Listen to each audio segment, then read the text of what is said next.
All right, Richard and Wolfgang. Good evening, guys. How are you doing? All right, I'm ready. I'm ready. I hope that you're well and video and audio are good.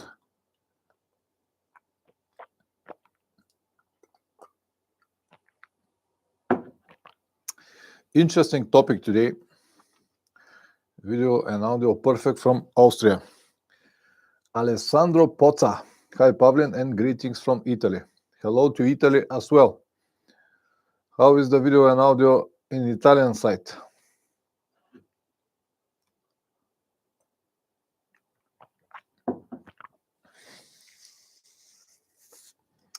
Interesting topic today. I hope that more people will come and we all together will make a nice discussion about the riding gear or everything that we need to travel because it is important.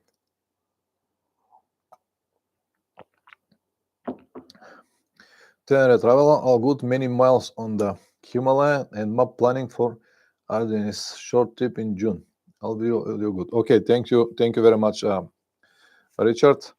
I would like to hear your opinion about the Himalaya when we have chance to talk a little bit longer. To tell me your first impressions, especially how it is to ride with a pillion on it. Because for a single person, I understand that it's fine, but with passenger, it's a different story. Anyway, I hope that the weather is good already in your countries. Here, we're getting better every single day. Today was a bit windy, but tomorrow will be around 23 degrees, so summer is coming. Time to ride, guys. Time to ride. Let me finish this tea. I will wait a few more minutes. Maybe more people will come.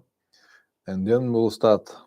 As I said, it will be interesting discussion. Tenere Traveler, 40 horsepower, but with my cruise, it's about 100 to 105 kilometers per hour, smooth, economic, 450 kilometers with one tank. Excellent. If you have this in mind that you have 40 horsepower, the rest is just fine. The problem is that many people expect from this motorcycle to run like a KTM 990 or 890, but it is not. It is just different type of motorcycle and requires a different type of trips. All right, I'm ready. So, guys, let me finish first everything that I have planned here on the left side. Bear with me. Please don't ask questions until I finish, because if you ask me questions, I'll try to answer it and it will break my speech. So let me first finish with everything that I plan to say about the riding gear. And after that, we're going to have enough time to discuss what I already said, or to add additional information, or to ask questions, whatever you like. So we have 5 people at the moment. I'll start, and if anyone else comes, will come. That's it. So the stream is going to be about what riding gear do you really need on a long trips. I'll talk about helmet, jacket, pants, boots, gloves, and some other clothes that you need to travel. First things first, you definitely need a riding gear. Forget about some kind of improvisations. It is not impossible to ride with whatever you have. It's absolutely possible. You can ride even without any clothes, absolutely naked. But you're not gonna have the same protection and the same comfort. So if you're serious with motorcycle trips, if you plan to go on a real motorcycle trips, you will definitely need a riding gear. No questions, no doubts about it. Definitely need a riding gear. As I said, forget about improvisations. Buy the best gear that you can afford. If this is 100 euros jacket and 100 euros pants, so be it. But don't improvise, because even a jacket for 100 euros will protect and will be more comfortable than a normal jacket that you go to the supermarkets every single day. It will have at least some kind of level of protection, and it will be designed for motorcycle riding. So Even the most cheap options will be better than just jackets that are designed for something else, if you understand what I mean.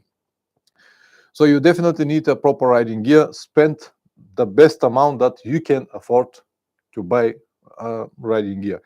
If you have money, of course, buy the best on the market. If you don't have, just whatever you can afford. Motorcycle gear protects not only from accidents, from crash accidents, but it also protects from the weather conditions. And that's why I said that even the most cheap riding gear that you can buy, a proper motorcycle riding gear, will protect more than a normal jacket, because it will has at least some kind of waterproof membrane inside that will protect you, as I said, at least a little bit better than a normal jacket that you have something like this, or even leather jackets. And I will discuss the different materials as well, but this is the first thing that I would like to say. Also, with a proper motorcycle riding gear, you'll be comfortable on trips. You'll feel more comfortable, which is very important uh, if you plan to stay many hours on the saddle. Not only comfort, but also ability to move around, which is again comfort or something like that.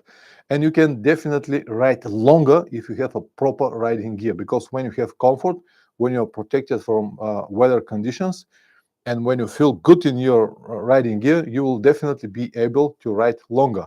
For example, if you have a tight jeans or jacket that is not so comfortable, or maybe shoes that you feel any kind of weather changes and your feet are freezing, you won't be able to ride that long. That's why I said a better proper motorcycle riding gear, it's like a must-have for every person who plan really to travel. That's it. Let's start first with the most important item from the motorcycle riding gear. This is the helmet. And there are different types of helmet: full face, modular, open face, dual sport with in combination with the goggles, or any other, like just a simple like this, just basic helmets. So let's discuss each and every one of these options. Before I start with the different options, I would like to say that I'm not a really believer of expensive helmets. Let me explain to you why. Because I believe that in terms of protection, any motorcycle helmet over 200 euros will provide more or less the same protection as a motorcycle helmet for 1,000 or 1,500 euros. Comfort and different features are a different story, but the protection will be, I'll say, the same, with not even any big differences. So let me start again. So if you buy a motorcycle helmet for 200 euros, it will protect the same way that the motorcycle helmet for 1,500 euros or 1,000 euros. Because with the protection, you can do just so much. That's it. The rest of the money that you're paying for a quality helmet. It will be way more comfortable if you spend more money for it. It will be way more, probably better ventilation. It will be more comfortable. It will be maybe quiet and better design, and it might even last longer. Depends on the materials that are used. But I seriously doubt that you're going to have more protection because of the price, if you understand what I mean. So if you have any helmet over 200 euros with a decent certificates that usually stay on the rear side of the helmet, it will be perfectly fine in terms of protection. The rest of the things, how quiet it will be, or how cold it will be on the cold days, or how hot will be on the hot days, what kind of ventilation is going to have, the visor or pin lock and all of that stuff, they really matters if you pay more money. But in terms of protections, in terms of protection, anything over 200 euros will be about the same. This is the protection that I would like to say first. Let's now start with the different variations that they have for helmets. First will be full face helmet. These are the normal helmets, just a normal with a visor, without any peaks, without any modular elements. Not just the normal helmets that you can see. They're the most popular everywhere. You can see them on sport bikes, on enduro bikes, on travel bikes, or any kind of bike. Just a normal full face helmets. They're a good option, and they're probably the most affordable option. And you can find them everywhere for any kind of price ranges and everything. And they, as I said, they're a good option. I personally don't like them because they don't have peak. I prefer to have a peak on my helmet, and I prefer to have a little bit more air in front of my chin because of the microphone and because of breathability options and stuff like that. But they're a good option and probably the most affordable option that you can find today. Even for less than 200 euros, you can find a good quality helmet. And as I said, they are perfect for any kind of trips. Also, because they don't have peaks, they are more quiet. Usually they are with really nice designs and stuff like that. Full face helmets are clear. Next one that many people love, these are the modular helmets. The one that you can open, modular or flip-flop, whatever you want to name them. They are also very popular, especially around travelers. I personally don't like this type of helmets. I don't like how they look like, and usually they are very expensive and very heavy because of this modular system. And they said that they are very safe if they are locked, if they are closed. But the problem is that most of the people that have this type of helmets, especially around the towns, they open it to have a better breathability or to talk with other people and stuff like that. And this is where these helmets became really dangerous, because once you open it, you completely expose your chin, the front part of your face, and in the case of accident, you won't be protected. I understand that you can close it, but once you open it, they are not that protective as any other helmet. Also, even when they are closed, because of this mechanism that they have and possibility to open it, they might open in the case of accident for some reason. This locking mechanism may break or unlock and open until you have crash accident, and this might cause some serious injuries. It might happen or it might not. It might happen. It might never happen. But this is the reality. Some certificates cannot be covered because the helmet is modular. For example, I know that Shoei helmets, they don't put sunglasses on their helmets because sunglasses also compromise the safety shell of the helmet. So if the sunglasses are a problem, this opening system, it's even bigger problem. That's why I don't really like these helmets. But first of all, I don't like that they are heavy. I don't like the design. I don't like the possibility to open it and eventually to have accidents. But they could be a really nice option for many people, and everyone is free to use whatever he or she likes. This is my opinion about these helmets. I don't like them. The next option is open face helmets, or just a helmet with visor open here. Again, from safety point of view, this is absolutely not safe helmet, because any accident, in 90% of the accidents, you're gonna hit the ground with your chin. And when you're open face, this is not really a solution. When you travel with open face helmet in the cold days, you'll feel everything. In the rainy days, you'll feel everything. So I don't think that this is a really option for traveling. Maybe to ride around the town for short commuting or stuff like that will be an option, but for traveling, I don't think so. For traveling, you really need something to cover your face, to be possible to close it, maybe with windstopper underneath or big scarf, just to avoid or to be protected from weather changes. So open face is not really an option for traveling, in my opinion. Some people do it. This is just my opinion. The next one are dual sport helmets or enduro helmets, or whatever you want to name it. The typical helmets that almost every dual sport rider has, the same helmet that I use at the moment, with peak, a little bit more open face here. A little bit more air gap between my chin and the end of the helmet, with a visor, with a normal visor, and not with goggles, just with normal visor. This is my favorite type of helmet. Many reasons. Very first is because of the peak. It's very annoying when you have to travel and the sun is just in front of you. And when you don't have this peak, man, it's a problem. So when you have the peak, you just lower down your head a little bit and you're protected. And it is true that you can improvise if you have a duct tape on the top part of your visor, just like this. You can improvise exactly the same and you'll be protected from the sun. But the second reason I really like the peak is because if you drop your helmet on the ground, the peak actually protects the visor. It's very, very difficult to break your visor. You can do it. I did it now on my trip to South America. I had an accident with around 50, 60 kilometers per hour in the dirt roads.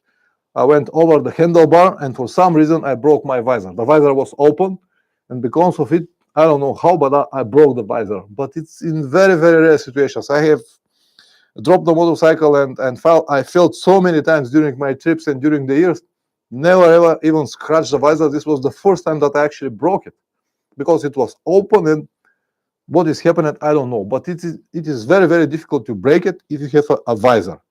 Sorry, if you have a pick. Without a pick, every time you drop your motorcycle on the ground, you'll definitely at least scratch it, and this is very annoying. This is the second reason that why I need this, or why I like these dual sports helmets.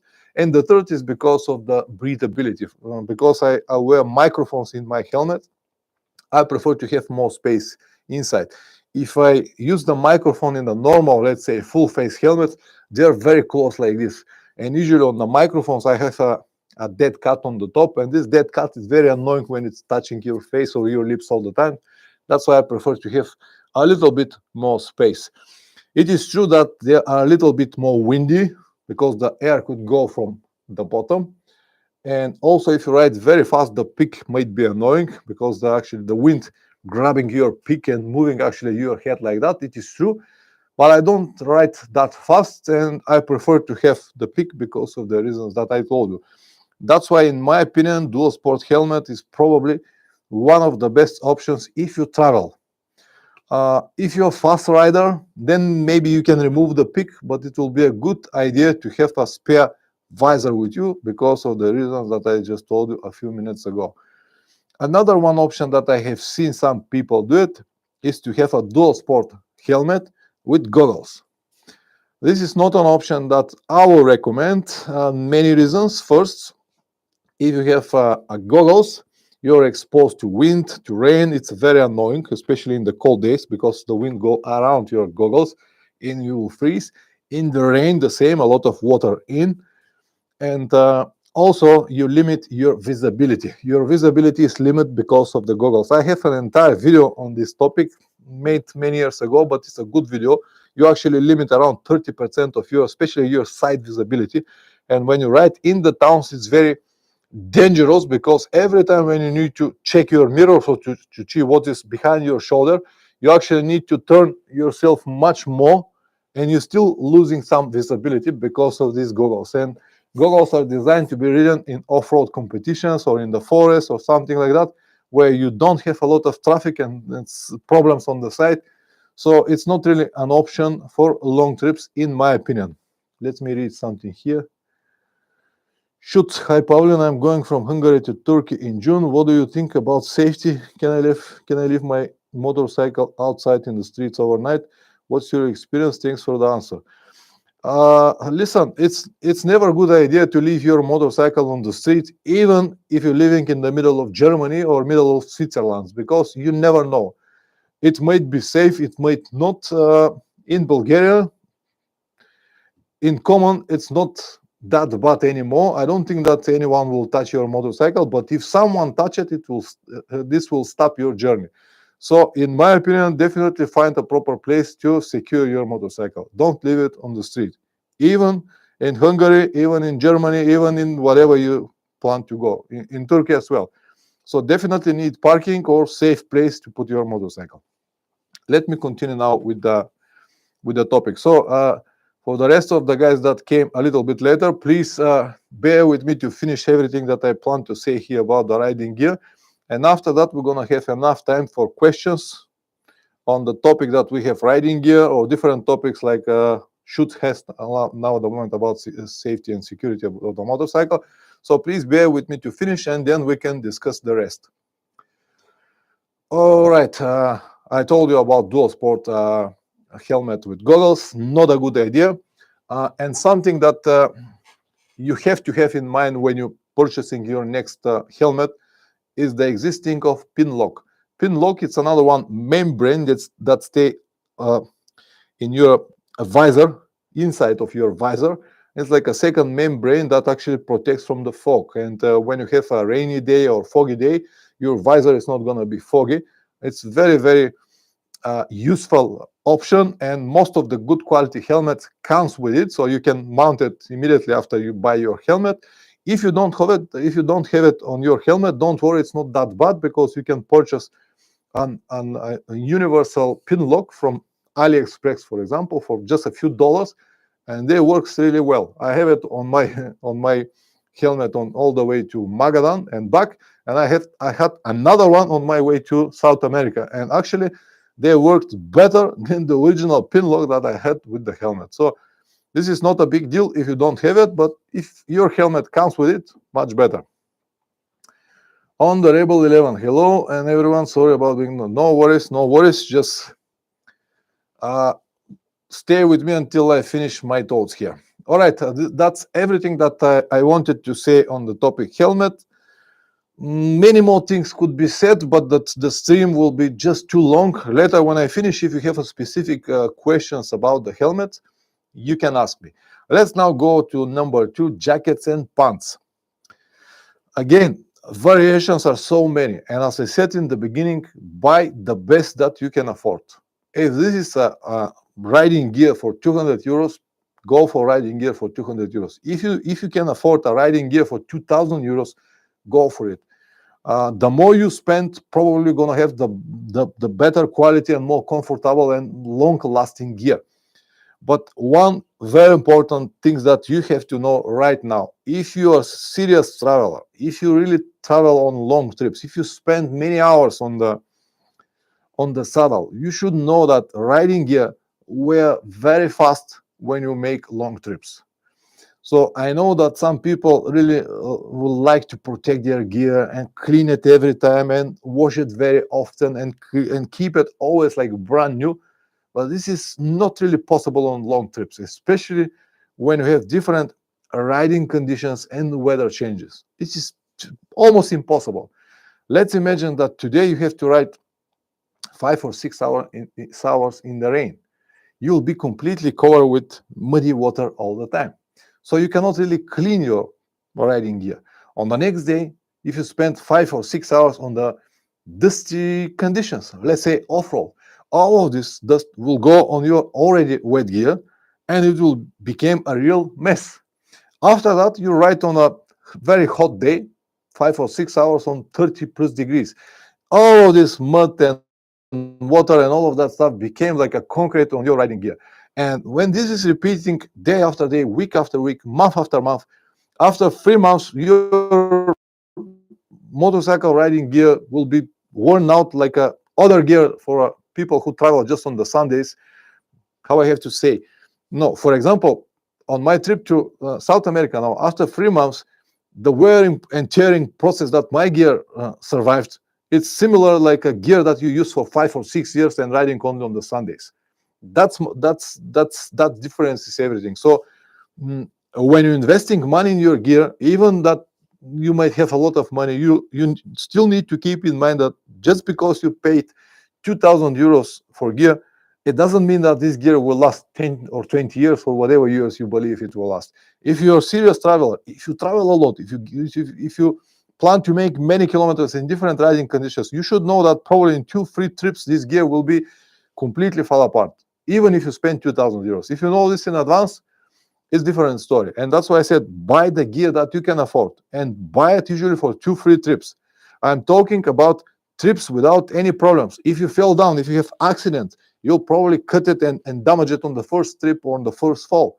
But if you don't have any problems, if you never go down, if you never touch the ground with your gear, if you're a serious traveler, I don't think that it will last more than 2-3 years, even the most expensive gear that you can afford at the moment. So with this note, let's continue now. There are different materials of riding gear that you can choose from. The most popular now at the moment are leather and textile. Leather, it's a good option, and many will swear that this is the best option. I don't think so. Leather is better in terms of maybe longevity. If you have a leather gear, it will definitely last longer. And also, if you go down and you need to slide on the road for, let's say, with 100 kilometers per hour, probably with leather gear will be much better protected, even though it's questionable, because the new materials that are used now, this cordura textile, or all of the protections that they put on the shoulders, on the elbows, and different types of materials, will protect you about the same as leather in terms of sliding on the asphalt with high speed. In terms of the direct impact, it all depends on the protection that you have, your shoulders, knee protector, back protectors. It's not really about the material that you have. But in terms of weather conditions, this is the place where the textile will be much better, especially if you have some new materials like Gore-Tex or Sympatex or Shell-Tex, whatever they have, these breathable materials. And adventure, leatherworking, and motorcycles. Hello to you, my friend. Bear with me to finish what I am about to say. So different materials, leather and textile. In my opinion, textile is the winner. Some people still prefer to have leather, but leather has one big minus. So when it starts raining, it's different story. Not all the leather is waterproof. It could be waterproof if it has some specific materials inside, but usually the leather is not waterproof. It could survive a light rain, but in a serious rain, it will soak very fast and it will become very heavy and very cold. And you cannot really dry it fast. Once you soak it with water, it will need hours and maybe days riding just to dry it. With the textile materials, it's not like that. They dry very fast because they are synthetic materials and they dry very fast.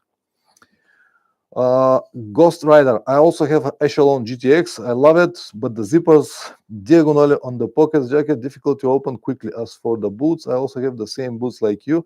Expedition GTX. I love it. I really love this Echelon jacket GTX. Yet sometimes it's difficult to open it when you ride. Here, these zips lines here on the pants.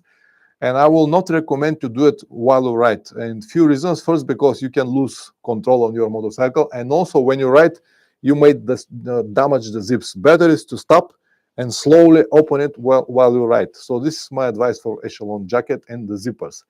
But I love it. I'm going to say a few words about it when we finish the stream. So leather, textile, my opinion is that the textile is much better, especially if you have the chance to buy a Gore-Tex suit, jacket and pants. This will give you the chance to have a breathable material that is also waterproof, and it will save you a lot of time while you ride. And for example, when it starts raining, you can just zip your jacket and you're good to go. And if you don't have a Gore-Tex, if you rely on layers, then you have to stop, put your rain gear and rain layer or rain cover on the top, or rain jacket, whatever you have. And it is even more difficult with the pants. With the Gore-Tex, all of this is easy. You just continue riding without any problems. But of course, Gore-Tex is a little bit more expensive and will keep you a little bit more warm in the summer. Of course, depends on the models. I'll come to this in the second. So let's go to the next point, which is variations. We discussed already materials, leather and textile. Let's now go to variations. The variations are two I already mentioned. One, this is Gore-Tex, breathable material. And the second is just to have a riding gear with different layers. So you have the riding jacket and pants, and then you have warm layer, and then you have a rain layer. So you have actually three different layers. One is to protect you from the cold days. This is a warm layer, or warm layers. And the second is a rain layer. Okay, so three different layers, and you can adjust, or you can wear exactly what you need at the moment. Some people love this to prepare for any weather. So for example, when it's nice hot day, you don't need the warm layer, you don't need the rain layer, so you can have only your jacket and pants and have a good ventilation and good breathability. When it starts rain, then you have to stop and put your rain gear, maybe, for example, rain layer, and on the trousers as well. And when it's so cold, you can have all together. But this is a little bit more complicated, especially when the weather change every 10 or 15 minutes, and it's annoying. Now, for example, in South America, we had so many different rain conditions, and in some of the days, it was basically like 10 times per day, raining, stopping, and stopping. Because I have a Gore-Tex suite, this echelon that Ghost Rider mentioned, what I need to do is just to close my zippers, and I'm ready to continue traveling. My friend Plumman was also with a Revit jacket, but what was the model? Revit Outback.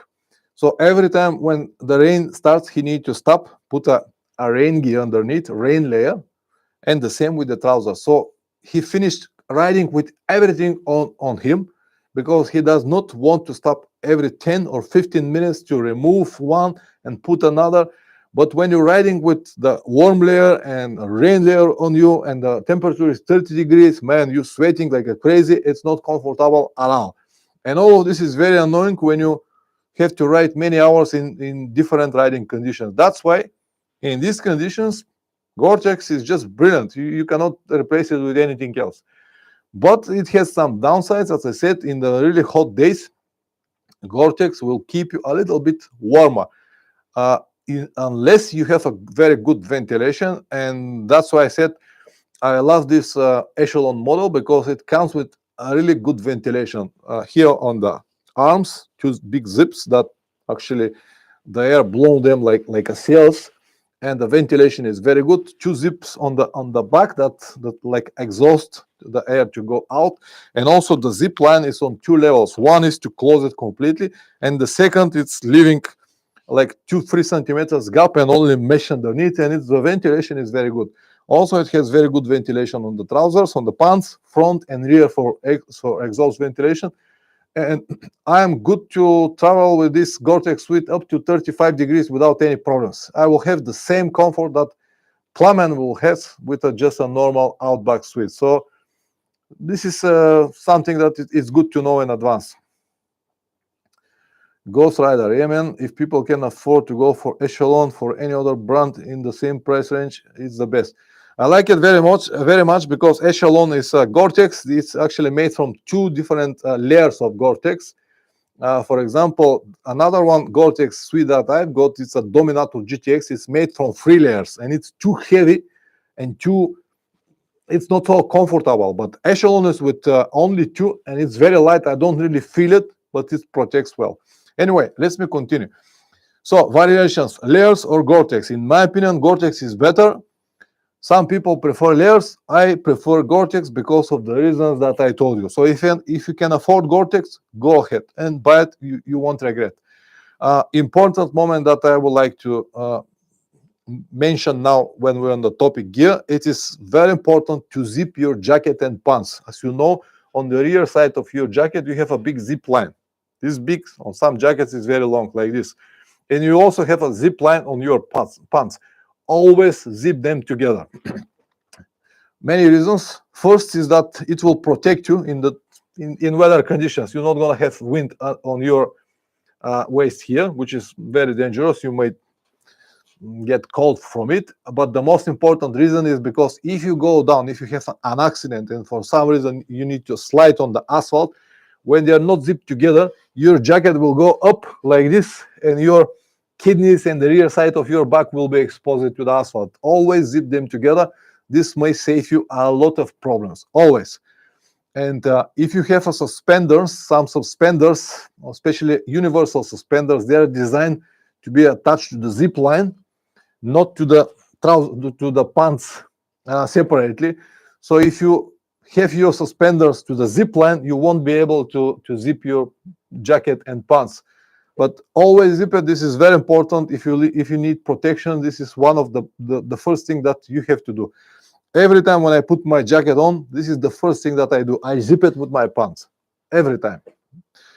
Okay, so let's now say a few words about protection in your riding gear.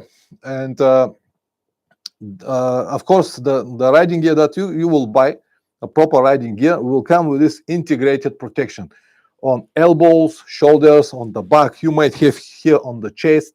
You're gonna have on the knees and maybe on the on the hips, a small protection on the hips. So this is the minimum protection that you will need while you travel. You can always have more. You can have like a different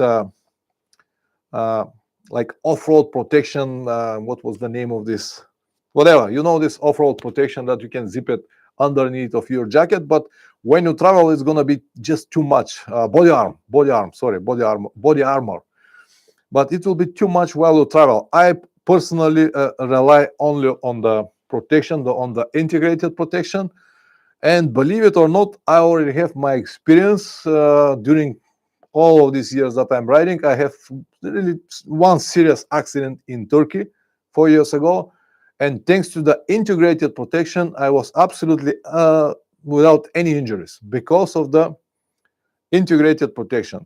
Elbows, shoulders, knees, it really protects, even though it might looks like not so serious, but it really protects. So in my opinion, integrated protection is like a base layer that will protect you enough.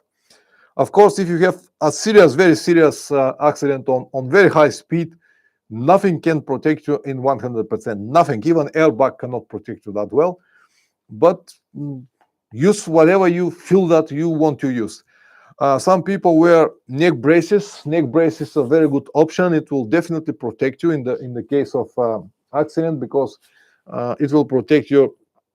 What it does, it's hold your head like that, so you won't have movement this way or that way, and it will protect to break your neck. Definitely good option. The problem that I have is that with all of that gear, I'm not gonna feel so comfortable to ride many hours per day. That's why I rely only on the integrated protection in my riding gear. For me, that's enough. I understand that I'm having some kind of risk, but the risk is the salt of life, and I'm ready to handle it. A few words about airbags. Airbags are a really good option, and they're proven that they can protect you very well. I don't have it at the moment. I don't think that I'm going to have it, because this is another one burden, another one layer to have on me, and I just don't want to have it. As I said, I understand that I'm compromising my safety a little bit without wearing airbag, but it is what it is. I never said that I'm perfect, and this is the level of the risk that I can handle, or at least this is what I think right now. I might change in the future, but this is my opinion at the moment. And the last point that I would like to mention on the topic riding gear, which by the way is very important, and I should have started with this, is that the riding gear should be very well ventilated. It doesn't matter what kind of gear you're gonna choose, textile, leather, Gore-Tex, or layers. Make sure that it has a very good ventilation. I partly already mentioned the ventilation on my Echelon jacket, but I also had the same ventilation on my Outrack, on my Sun 4 jacket, on my Dominator GTX. They are all made with very good ventilation pockets on the chest, here on front, on the shoulders, on the pants. And I really like this, because there is nothing worse than that, to ride in the hot days with the riding gear that you cannot open. Then it's really terrible to have it, and you will probably finish riding without it, and then it's a problem. When you have a good riding gear with a good ventilation, you just don't feel it. It's there to help you, but you don't feel it, and this is the point of everything. So make sure that it has a good ventilation, not only one zip here and one there. What I noticed with, let's say, with Klim gear, they have a fantastic and quality gear, but they don't really have a good ventilation. I have seen, I don't know, 5-6 different models, and the ventilation is not really good. Another example is Ruka gear is also very good quality, but they are not very well ventilated. Maybe because they are made for, I don't know, Scandinavian countries, a little bit different. That they are not very well ventilated. And the gear that I use, Revit, it's not because they are my sponsors for many years, but I really like this gear. And actually, Revit became my sponsor because I was using their gear, not the other way around. So good ventilation, it's a good deal. It's a great deal. You have to have a good ventilation if you want to feel comfortable on trips. With this, I'm gonna finish with the riding gear. Let's now to a few more additions on this topic. This is about the rain gear. So it doesn't matter what kind of gear you have, Gore-Tex or layers, I will still recommend to have your rain gear because nothing lasts forever. Even the best Gore-Tex suits will last 4, 5, maybe 6 hours in heavy rain, and then they will start leaks.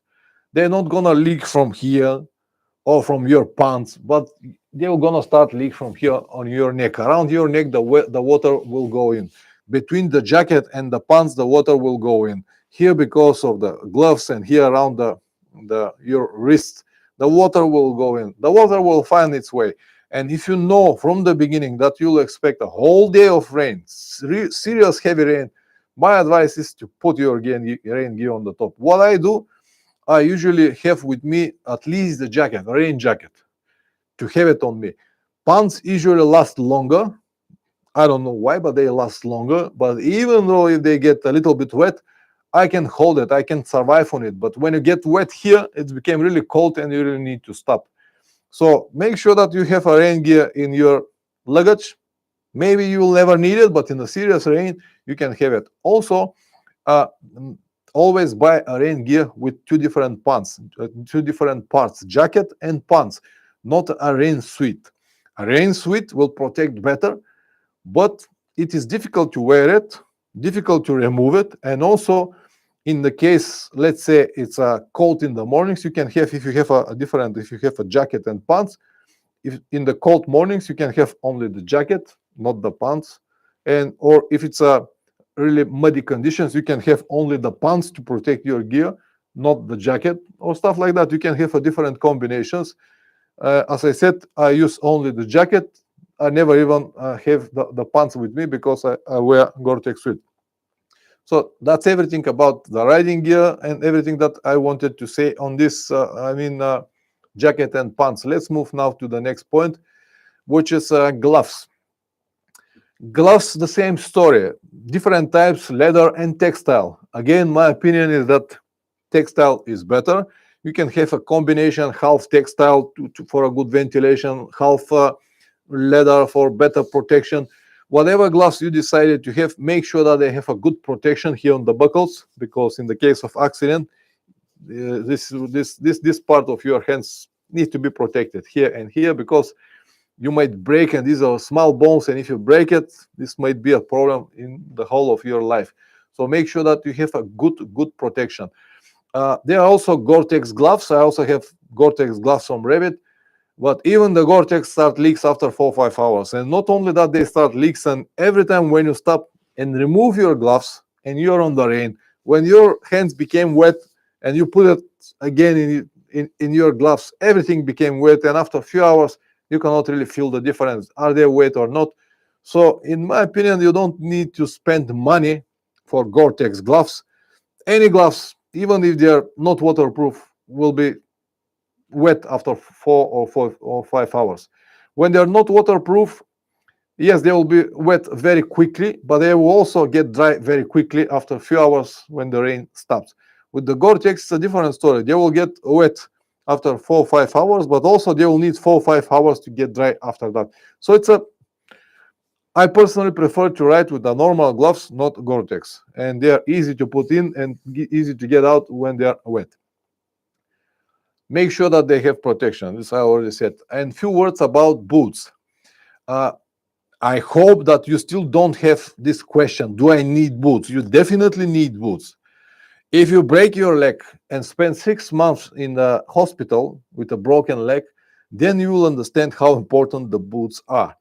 And it is more or less the same story. Buy the best boots that you can afford, because nothing worth more than your health, and especially about your legs, especially about your ankles. They are so fragile, and they have so many small bones and pieces that if you break it, man, it will bug you the whole of your life. So make sure that you protect your legs very well.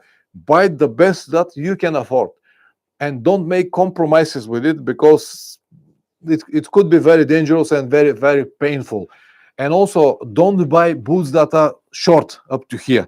Buy a normal high boots like this, a proper motorcycle riding boots up to here. Because, for example, when you have your knee protection on your pants, your knee protection go like that, and the boot supposed to stay on the top of your knee protector. If you have a short boots up to here, you leave one gap, let's say 10 centimeters between your boots and your knee protector open. And in the case of accident, you will break this bone here, and it will be very painful and very difficult to recover it after that. So make sure that you have a long boots with a good chin protection, not chin. What was the name of this part here? I forgot the name of this part here, but it should be really well protected. And also, when you're choosing your boots, make sure that they are not very soft. If they are very comfortable to walk with, you have to have in mind that comfort and safety never work together. If they are very comfortable to walk, very soft and very sweet, that means probably the safety is already compromised. The boots that I've got from Revit, fantastic boots, very expensive, true, 700 euros for boots, not everyone could afford it. But man, they have the best protection that I ever seen, and these are probably the only boots that I ever had that are comfortable and protect at the same time. Yes, they have some minuses, but the best that I ever had. So if you can afford a good boots, go for it, but never make compromises with it. To ride with some army boots or stuff like that, it's absolutely not an option to me. Boots, they've got the same the situations with the boot is the same like a riding gear or jacket and pants. They protect not only from accidents, but they will also protect you in the riding conditions. If you can afford a boots that are made from Gore-Tex, the best option. They will not gonna protect you forever, unlimited time of rain, but they will definitely protect you at least 4 or 5 hours in very heavy rain. And also from the weather conditions. When it's very cold or very hot, boots protects in every situation. So boots are very important part of your riding gear. Don't make compromises and spend the best amount that you can afford on it. Again, different options: leather, synthetic materials. CD Adventure, for example, now they're not even from leather, they're from some kind of microfiber. The boots that I've got from Revit are from synthetic, they're from Gore-Tex. So make sure that it has good protection. This is crucial, and everyone who ever broke a leg will tell you how important they are. Let's now say a few words about, by the way, if you don't have a waterproof boots, it's a similar story as to having different layers on your jacket and pants. Every time when the rain starts, you have to put something on the top of your boots. Usually these are special covers for the boots. They protect really well and not gonna have wet feet, but they also are not so comfortable when you need to walk with this gutters is the name of these things. And also sometimes they stick to the foot pegs and you might drop a motorcycle because of it. And also they have some kind of life. After a few trips they fall apart, and it's not so comfortable to put them every time when it rains and remove them when it stops, but it's an option. So if you have the chance to buy waterproof boots, make sure that they are waterproof but also breathable, because if you have a boots that are waterproof but not breathable, man, it's a disaster. I had an accident, or not accident, I had a situation like that in Central Asia. The boots that I bought were labeled like waterproofed, but waterproof and breathable. But what I learned the hard way, or what I realized in Azerbaijan, actually it was very hot day, like 45, 46 degrees. And because of the ferries and different circumstances, I haven't got the chance to remove my boots for about 30, 36 hours. And finally, when I removed it, man, oof, it was disaster. They were smelling so badly. And my feet were soaked with water, like standing in the shower or in the pool for 10 hours. This is how my feet will look like, and I had a real pain on it. So when I removed the shoes and when this smell went everywhere around, I said, what the fuck is this? So I actually cut the inside of the boot and open it, and I saw that inside it was just simple nylon plastic. It was not a waterproof membrane, it was a nylon plastic. So it was waterproof but not breathable. So this is not an option. And finally, I finished the whole trip without the anything inside of my boots. So that's why it's very important to buy proper boots, breathable and waterproof, if you can afford it, of course. If you cannot, you will find another solutions. And now a few words about other clothes that you will need while you travel. One of them is thermal underwear. You will definitely need this gear when you travel. And one of the things that it's important is that with the riding gear, motorcycle riding gear, you cannot make any compromises. You definitely need a gear that is designed for motorcycle riding. But with the rest of the clothes, thermal underwear or t-shirts or anything else, socks or anything else, you can find very good solutions in any shop that sells this outdoor gear, Decathlon or whatever brand or whatever you have in your country. Over there, you can make compromises and buy stuff that is not exactly for motorcycle traveling. Even though when you buy t-shirts, for example, for motorcycle riding, they are usually a little bit longer. If you buy a t-shirt from Decathlon for hiking, they are a little bit short, and most of the time there are some differences, but you can save a lot of money by going and buying thermal underwear or t-shirts or socks or pants, whatever you need from this type of shops, because usually this type of gear, when they're specific brands specifically made for motorcycle trips, are usually very expensive. So you don't need to spend $100 for thermal underwear if you can buy it for 20 from Decathlon. This is what I mean. And another one, the last point that I would like to mention in terms of riding gear, it's not really a riding gear, but I never go without it. This is a hydration pack with water, something that you definitely need while you travel. I have seen so many people still don't have it. Yeah, someone said here, this part of the one is Shin. Thank you very much for Marv 968. So hydration pack is a very important part of your riding gear, and I never go without it, because when you travel, you need water. If you don't have your hydration pack, you need a bottle of water, and you still need to store this bottle of water somewhere. But where? In your saddlebag, in your panniers, or whatever. It takes a lot of place. For me, the best place is hydration pack on my back. 2 liters, no more. If you have 3 liters, it became too heavy. If it's too hot, 3 liters became really hot after 1 hour, and you will drink almost like a tea. 2 liters are more than enough to hydrate yourself for all day. If it's very hot, you're gonna change it often anyway. So 2 liters are not gonna be enough, but you're gonna change it very often, and you will have always cold water in your hydration pack. Also, hydration pack will give you the chance to drink water while you ride. While you ride, you just drink and continue riding. Drink and continue riding. If you have your bottle in your saddlebag, you will drink only when you stop. But in the hot days, to drink once per 1 hour or even 30 minutes might not be enough. So hydration pack, it's a crucial and it's a very important part of your riding gear.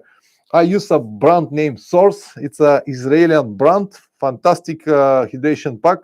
Never smell. I have it from, I don't know, 6-7 years already. Always in good condition. Always work fantastic. The price is something like 30-40 euros for the hydration pack only. And then you need some kind of backpack. But this is probably one of the best spent money for my riding gear.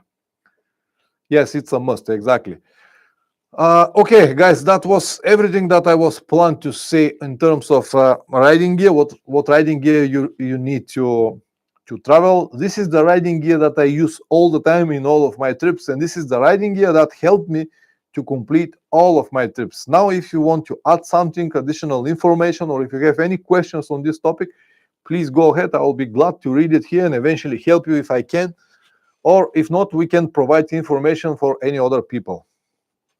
Tenere Traveler, your textile jacket, first job is protection, and pockets are carry personal items close to you. Waterproof is secondary, and waterproof rainwear is for this. Your rain jacket can be worn off the bike. Yes, I will agree with this. It's not only to protect you, also to have all of your items that you need during your trips. So I forgot to say the pockets. Pockets are, thank you very much for adding this point, Richard. Pockets are something very important. In on 2 of my jackets that I've got made from Rabbit, they were made with the terrible designs on their pockets, very small pockets for travel jackets. So actually I went to the local guy to redesign the pockets and to make it more accessible with zipped on the top and with just better size, because the pockets that they got were very small. I cannot put even my telephone on it.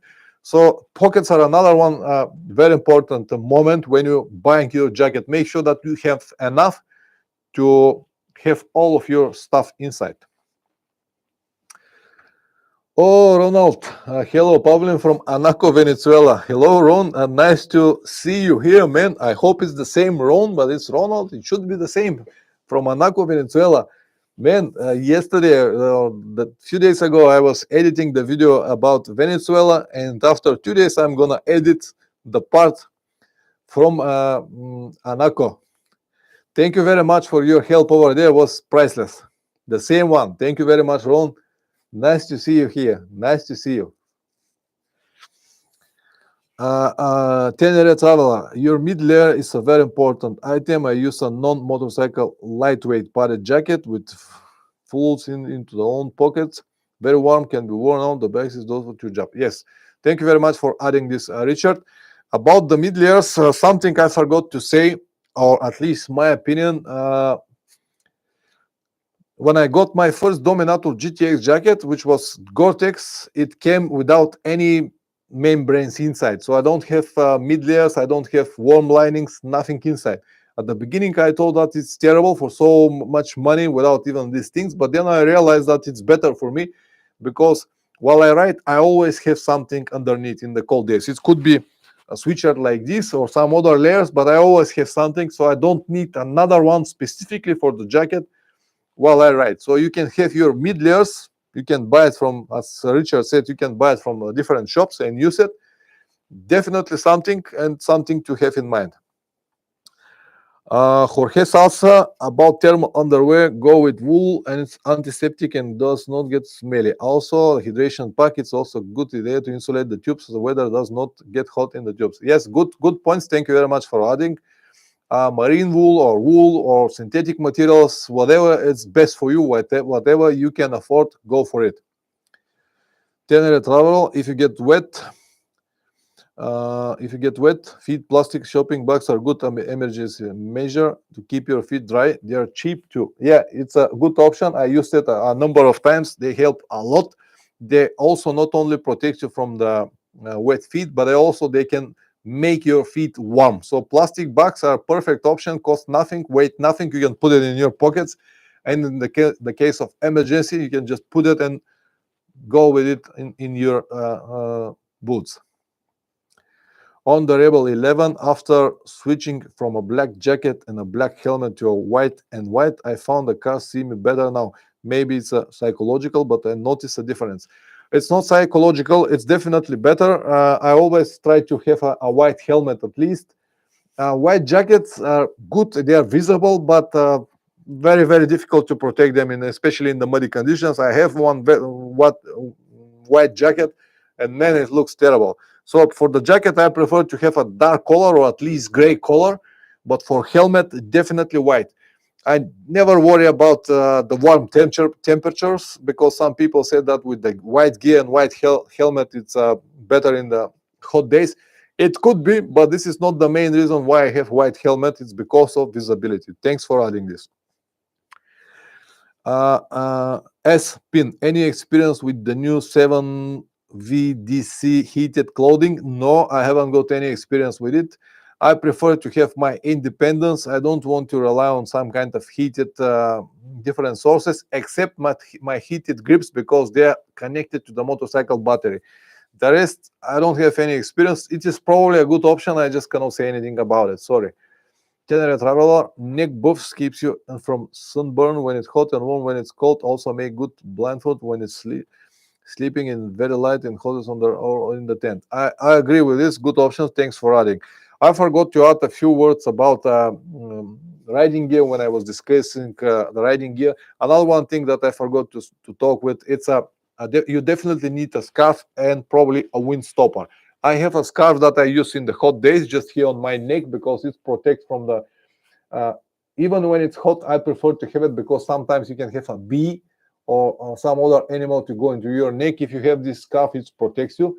Also, when it's very hot, I soak it with water and keep it on my neck to just to cool me down. But I also have a serious wind stopper that I wear on my head and to protect me from the cold days that go in my jacket like this, with a little bit more thick material. This is something that you definitely need while you travel. You cannot just go like that in the cold days. Okay, Marv 968. White helmet seems cooler as well in hot weather. It's theoretically yes, but the helmet has inside like 2-3 centimeters foam insulated from the hot days. I don't think that you'll see any difference in black and white helmet in the hot days, especially inside. With the gear, probably you will feel it, but with the helmet, I don't think so. Ronald, made black is worse in the hot weather and tell you from experience. I agree. The jacket, it's definitely noticeable. About the helmet, I don't think so. But with the jacket, it's yes, you definitely feel it in the hot days, especially in your area, Ron. Especially in your area. All right, guys. Any more questions? Go ahead. Tenere traveler, if everything you wear under your motorcycle protection earlier can also be worn off the bike, you're saving on packing size and weight. Right, always weight always matters. Yeah, absolutely. That's why I try to always to be minimalistic, and everything that I wear while I ride is the same that I wear when I walk, especially the t-shirts and underwear, socks and stuff like that, just to save weight and to have as less as possible luggage.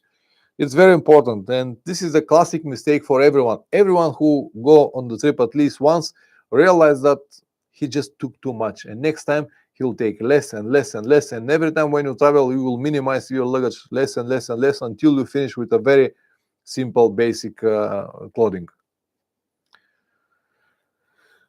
Thank you very much for coming, Richard. As usual, one of the best followers with a lot of good advice. Thank you very much. Send my regards to Lina and see you next week. I will, Ronald, say hello to Plumman, the #1 traveler mechanic. Yeah, I will definitely say to him, Ronald. I look forward to edit the video episodes with you and your friends and the good meat that we ate over there. Man, it was fantastic. Really nice to see you. I really hope that one day you will be able to come here in Bulgaria to return the favor and to have a wonderful time. Thank you very much, Ron.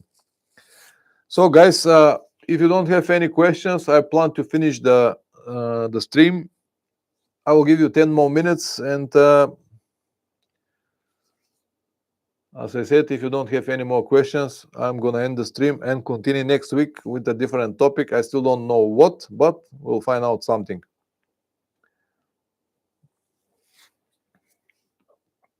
Once again, thank you very much to each and every one of you to participate in this stream. You provide a lot of good information here and good questions, so I hope that this will be useful for many people that will watch the stream after that. Спокойная ночь. This is Russian language. Спокойная ночь, it's actually. Thank you very much. It means good night. Espin, I don't know where you're from, but thank you very much. So, guys, once again, thank you very much for being here, being part of the stream, and see you next week. Liking South American videos? Good. A lot more to come. We're just starting with the South American videos. The first episodes are not so interesting, but it's became really a serious trip after a few more episodes. So if you have time, just watch it. Okay. Thank you very much, guys. See you in the next video. Ciao.